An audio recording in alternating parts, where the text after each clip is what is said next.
So hello all. Thank you for having me, Andrew. Appreciate the invitation. So my charge this evening was to tell my story, in part because no one really understands how I'm standing here with that kind of a life sciences career when I really have no business doing that. So I'll give you a little story, and feel free to interrupt me if you want to ask questions, because I really want this to be sort of a feel-good, how does this happen kind of thing. So the theme, at least for me, is really follow what you like, follow what you're good at, which are often the same thing. Not always, but there's overlap there. Follow the market, and follow the opportunity. And opportunity, I think, really is a critical piece of that, which I have tried to really keep in the forefront as I've made decisions about what I do and how I do it. You know, this Capital Club, this session here tonight, everybody's into the entrepreneurship thing now. It's cool, it's in, and there are a lot of reasons for that. We just live in exciting times, I think. It's really personally empowering. When I got out of law school here in 1986, and you know, it's hard to even imagine what it was like then. You really had choices of careers that were pretty traditional, and that's what I thought about as I went through the process. I try not to preconceive as I make decisions about what to do, but things were pretty laid out there. Go to good school, do well, get a good job, and then opportunities open up. I am a liberal arts major, Spanish. I had probably the worst teachers I had in high school were science, and the best were languages. So that's what I was good at, that's what I did. I really wish I had done a lot more science, because I'm really learning on the fly right now. I'm in the life sciences world. I'm surrounded by brilliance everywhere I go, which is part of what just is so interesting to me. And what I find is I'm a lawyer with a law degree. I have a perspective that they don't always have. So there's a complementary package here, which really is helpful. And I find that I can bring a lot to the table that way. How did I get into that, given that kind of a background? I went to Europe after I got out of college, worked over there, thought of myself as a career in international business, going to be a hot shot on the international business scene. I really loved it. However, times were not so great in the early 80s, job-wise. It was tough here, it was tougher there. So I came back here originally to get an MBA, but then I ended up in law school. And part of that was I decided to think about that. My father's a lawyer. He thought it would be much more fun to pay for law school than pay for an MBA, so that had a big influence. And I was intrigued, so that's what I did. I liked it. I found that I was good at it, and I saw opportunity. So all those things were sort of playing out. I clerked after law school, federal clerkship, which was great. I thought I would go on the corporate side because I had this business interest. I ended up learning more about litigation, and that clerkship really liked it, had opportunity. So I went off to become a litigator. I liked it. It was fun. I was learning a lot. And the thing you learn there that it has obviously become transferable to me and what I do now is the life sciences business, developing pharmaceuticals, biotech products, is really about solving problems. There is nothing but problems all the time. It's figuring it out. How do we piece this together? And not just figuring it out, but is it worth figuring it out? Should we give up or should we keep going? That's a big part of what we have to think about every day. And I found that that background that I had was particularly useful with those kinds of things. The scientists could give you the data. They could tell you what's likely to work, what's not likely to work. But there's a lot more to it than that. And so I found, this kind of works, this combination. My father was in the pharmaceutical business. He was at GC at SmithKline, great. He actually started there, think about this, that was like a $300 million business. It's now, whatever. But it grew so many multiples of what it was just in the time that he was there. But this region has a lot of that. So just being here, being around people from here, made me realize that there's a lot going on here in that world. So when I started to get a little bit itchy about, I think I want to get out of the law firm environment and into more of a business environment and see what that's like, that was a natural place for me to go because there were opportunities there. So I ended up going in-house as a lawyer to a small or growing contract research organization. And for those who don't know what that is, this was the early mid-90s, it was an adolescent industry, and it was an adolescent business, if that. They did clinical research, they did the studies for drugs that were coming through the pipeline. And it grew from there, but they would do all of that work. So it was a service business, and you really needed to be everywhere in order to do this, because the game was do this as fast as possible, as well as possible, so you can get that product out on the market as soon as possible, because your patent has a defined life. And every month that you lose of getting out to the market, you never get back. So it really was important to be able to do these studies all over the world. So these little CROs became big CROs pretty fast.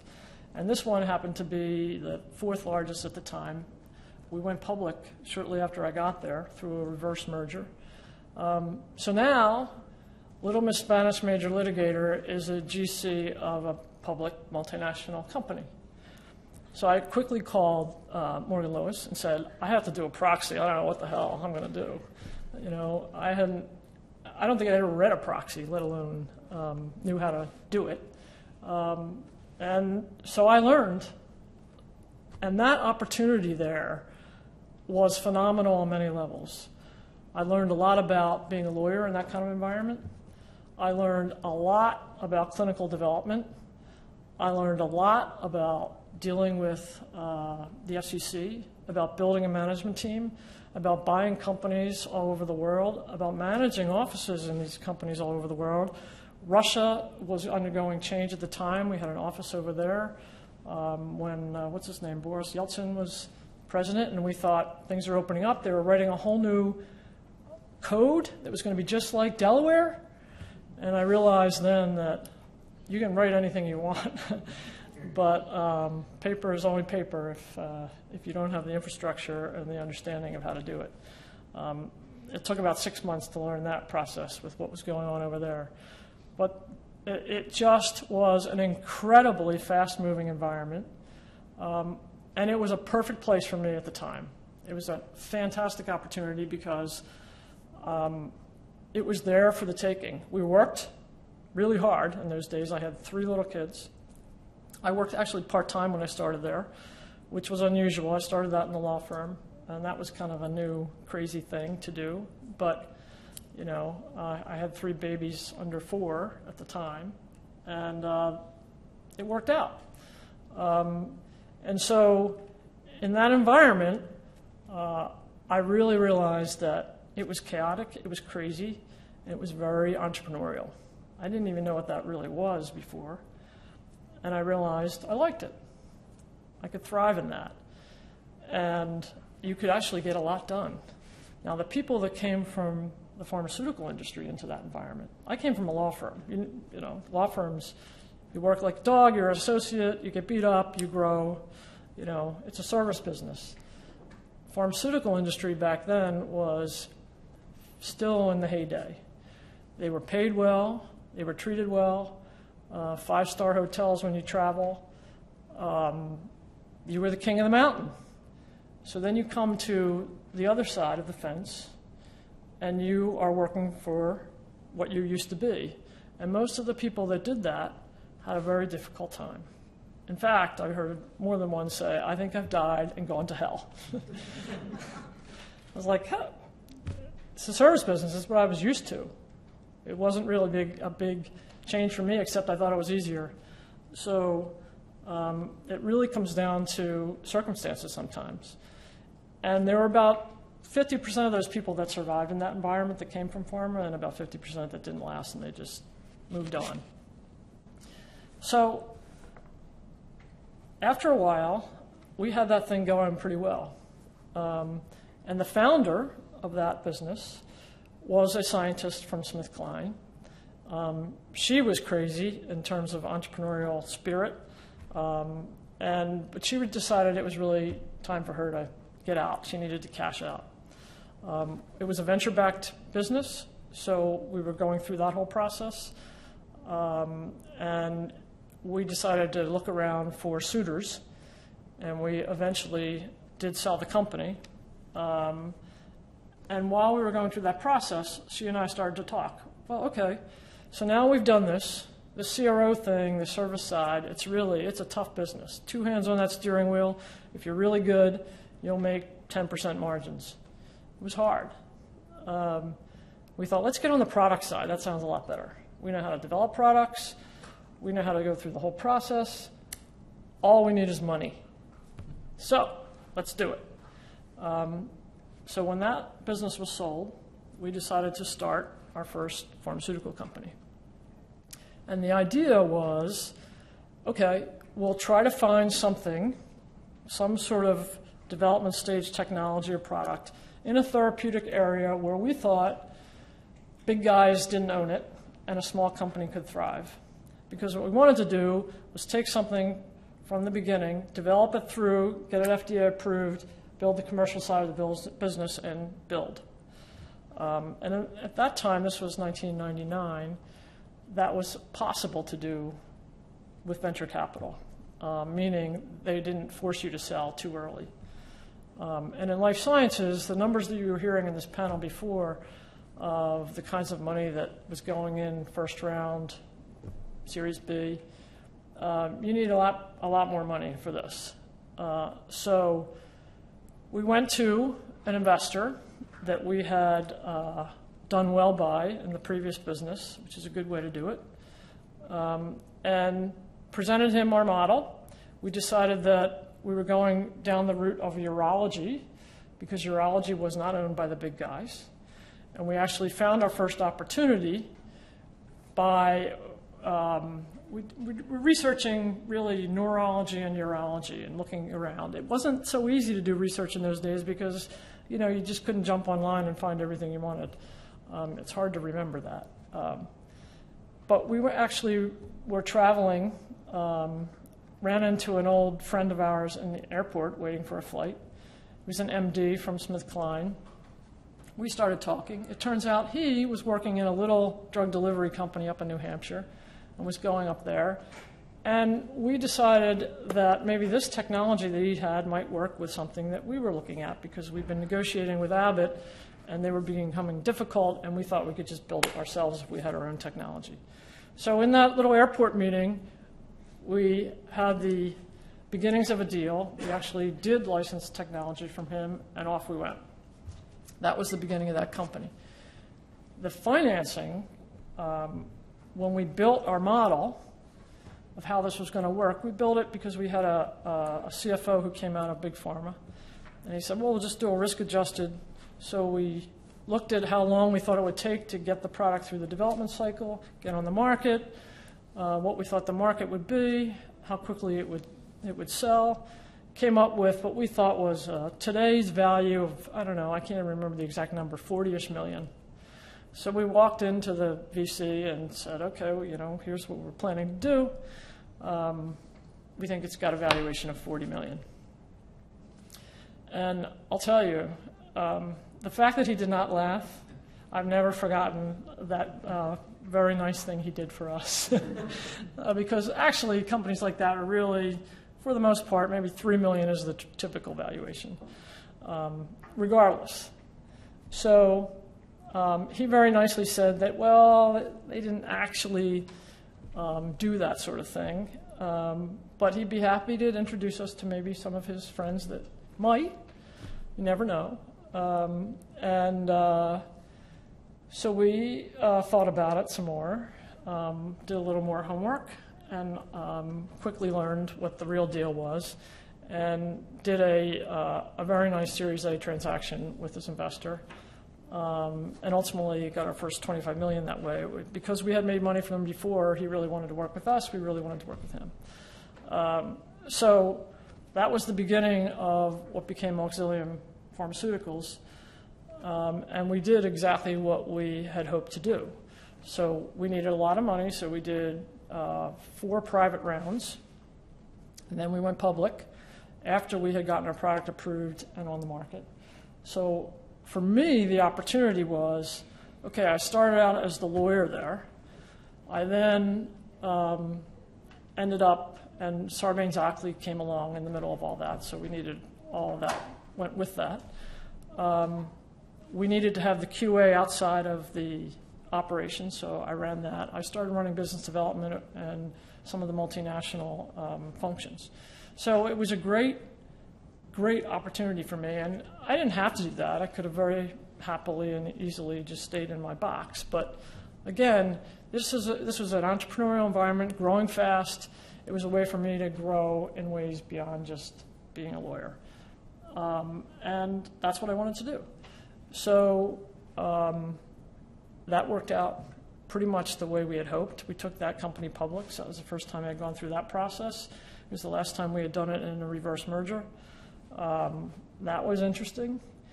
That was a tough market. It seems like every time I decide to go public, it's like the worst market ever. But you can't always time these things the way you might like. And ultimately, that company was sold. But before it was, the other thing that we had looked at when we started Auxilium was neurology, CNS, as we call it, because we had a lot of contacts there, a lot of interest in certain therapeutic areas. Schizophrenia was a big one, Parkinson's, and ultimately migraine. And so the head of R&D and I started talking more and said, you know, this thing's rolling along. We've got the commercial team, products, the pipeline, it's public, it's great. But we really want to do that CNS thing. So maybe we should do that. And ultimately, that's what we decided to do. So we left and we started a new path. And that time we knew exactly how the Series A worked and exactly what the valuation was going to be, and exactly who we were going to go to raise the capital. And that's what we did. So we did it all over again. And this one I was running, which was a different experience than being the number 2. And, you know, it's funny, all these companies, people look at the successes and they'll look at somebody and say, wow, they're so lucky, they did great, there's whatever.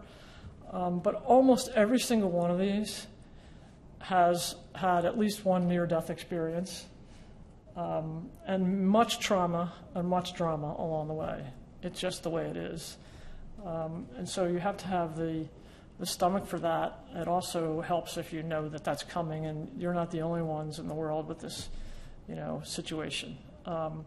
So that company went through the process. We sold that. That was New Path. And then you sort of get this thing in you that it's hard to do anything else once you've done that. So the question for me was, should I do another one? Or what should we do? And that's when it comes back to this region, what's going on around here, what it needs, what it's good at, what it's not as good at, what does it lack, and where is the opportunity. And I sit on various boards, and you hear a lot about what we need most around here is capital.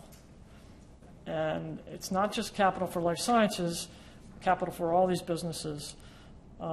We have not, as a region, been the most entrepreneurial region in this country. We know that. I do agree completely with this panel that things are starting to pop. It's exciting. We might even get Amazon, who knows? But the fact that we're in the conversation, I think, is telling. So what I thought was important is, okay, I've got to focus more on not just one business, but more of a regional thing. I'm a Philadelphian. I grew up around here. I've been other places, but I really want to see this thing reach its capacity, and it's far from that right now. There's a lot of potential here that we haven't yet tapped. So I've now decided this is what I'm going to do for the rest of my career. We're going to make this region as great as we can make it. And for me, with what I know and what my skills are, that means we're going to build companies and we're going to bring capital here to build more companies within the life sciences. So we started Militia Hill Ventures, and we started that because, well, we were actually playing on the Militia Hill golf course, which is over on the other side of the river, and you know it. And we wanted some sort of Philadelphia-sounding name, so we were having a drink afterwards, and that sounded great. Militia Hill it is. So the idea there is to do several things. One, create more of a core where we can bring academia and industry together. This region is pretty spread out. It's a decent size, and I compare it a lot to Boston because Boston has just exploded on the life sciences side. And they have things that we don't have, but they also lack things that we have. So I don't focus so much on that. I look at what can we do well here. And we need to create a little bit more of a core. So we set up our office right next to 30th Street Station. So it's easy in and out, New York, investors, trains, universities there. And as we heard, lots more businesses setting up in that area too. So that's worked out great. It's become a little bit of a hub for the biotech industry. We hold events there, so we got a big enough space so we could have what we call the bio breaks, and it's not what you think about the bio break, but bio break for us means something a little different, which is started off with just like receptions, drinks, networking, and now we've created more of a monthly program in the morning where we have panels and breakfasts, and it's always there. Everybody knows it's there, and it's just easy, and we limit it to the senior people in pharma, biotech, investors, and those in tech transfer for licensing. So that's kind of the group. It's really very effective. So we wanted that core. We set that up, and we wanted to raise capital. We started with an effort where we had some public help. Mayor Nutter was very useful and exceedingly helpful in this process while he was mayor in getting the ball rolling, trying to get some West Coast venture funds here, set up an office here just to add more of that, and raise a fund that had some of the strategic investors involved as LPs to be really much more actively involved in the fund. That didn't quite come together, so we decided to start the companies first, which we've done. We now have 3 companies that were mentioned by Andrew, two actually in the cancer field, one immunotherapy, cell therapy, which has raised a good bit of capital as a team. One also focused on cancer but has a technology, immunotherapy as well, that can apply to multiple uses but now focused on cancer to start. That has a team and money. They're both here. And then the last one that we are still operating, because what we tend to do is operate them until we can build another team around them, is a gene therapy company focused on cystic fibrosis, because we really felt like the technology and the science was there to make that doable now. One of the things we learned through that process is the biggest weakness in gene therapy now, because these companies are just popping up all over because the science has now gotten to the point where they're really viable. There's a lack of manufacturing capacity, capability, and quality. So now we're looking at building a manufacturing CMO here in this region because the talent's here. And this is a major key for us. There is so much talent here that flows out of the industry, but also now because the science and industry are coming together much more than they used to because of the nature of the kinds of things we can do. The academic talent is really much more relevant to these businesses now too. So we have so much talent, all we need now is a little more capital. So we've decided now at Militia Hill, after building the company side, is now to raise capital. So easier said than done, just like all of this. But we really think that that's the next step, and we really think it's doable. So we are almost ready to go out and start actively fundraising for that. And I just think the time is ripe. The talent is here. The opportunity is here. And the other thing that I love about this is, again, I compare ourselves to Boston a little bit. There are a lot of funds up there. There's a lot of capital. There's a lot of activity. We all get recruited to Boston, and not everybody wants to go to Boston. But here, there's just, I think, actually more talent. There's opportunity anywhere. You can get assets, technology anywhere in the world and build here. So you can own this. You don't need to compete. Up there, you hire some great people. 3 months later, they get an offer from the company down the street for an extra $50,000. I mean, it's really hard to keep a good team. We can do that here. And so I just see great opportunity. And, that's the name of the game. So with that, I'll stop, open up for questions. How much capital are you planning to raise? Well, that is one of the hot topics. I'm going to say something with a 1 in front of it, as opposed to a 2. I think we've made that decision. Who said zeros had no value? The big decision we have is, it's interesting. First-time funds are hard. So the typical process is that you raise smaller fund first from more typically high net worth individuals, maybe some strategic investors, and you don't get the institutional money. And then when you do good things, and then second fund, you can bring in more institutional money and raise a bigger fund. So that's the traditional approach. What we're doing mirrors that in many respects, but we're doing something that's a little different. Is we are building these companies from the ground up. So we're not, we will be opportunistic to a small degree, but we are building companies. And so we will invest in the companies that we build. So our team will build the companies. And there are only a few funds that do that now.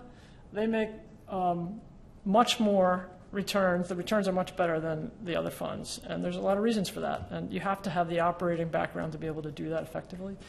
But to do that, you also need a bigger team and probably a bigger fund. So we'll see. The other thing that's, what we're testing is, you may have noticed I'm a woman. My partner is a woman. We just hired another partner as a woman. So that's unusual. Some of these institutions have allocations, we've heard, from women-led funds or minorities, because they have decided that they want to mirror a little bit more the constituents that put money into their funds, into their pension plans or whatever.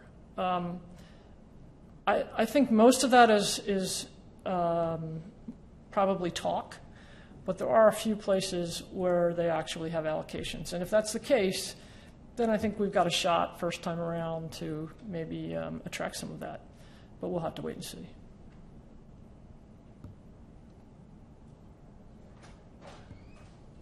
Yes?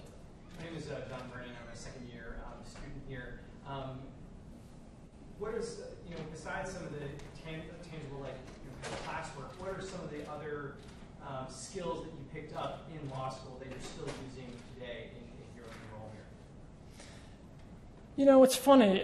There's the basic learning, which is really actually kind of useful still.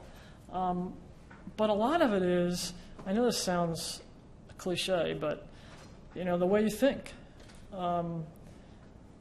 You can be taught how to think, and you can also be taught how to be an entrepreneur. I don't believe in the entrepreneurs are born thing. Look at this. I learned by living it, and I think just that questioning nature And, I think earlier in my career, and this is where people say you kind of lost your edge, I was a little more skeptical about some things. I was more lawyerly risk averse. But I think those skills really apply as you're looking at how do I solve this problem, or maybe it's a particular thing you've learned along the way. But I mean, I think it's great. I would, in many ways, I think some of that is harder to pick up than you can pick up a science textbook and learn. Not to minimize the brilliance of science, but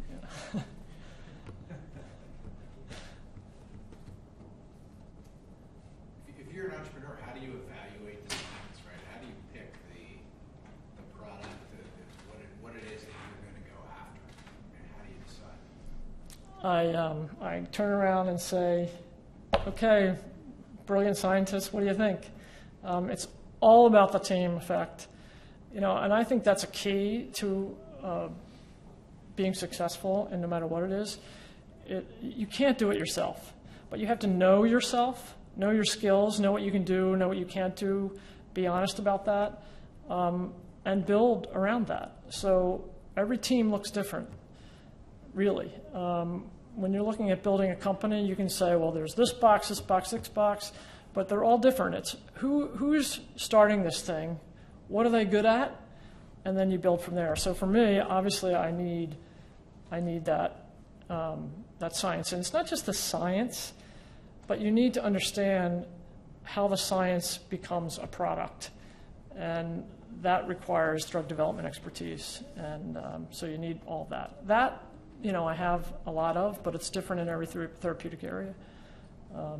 So you've got to find the right people.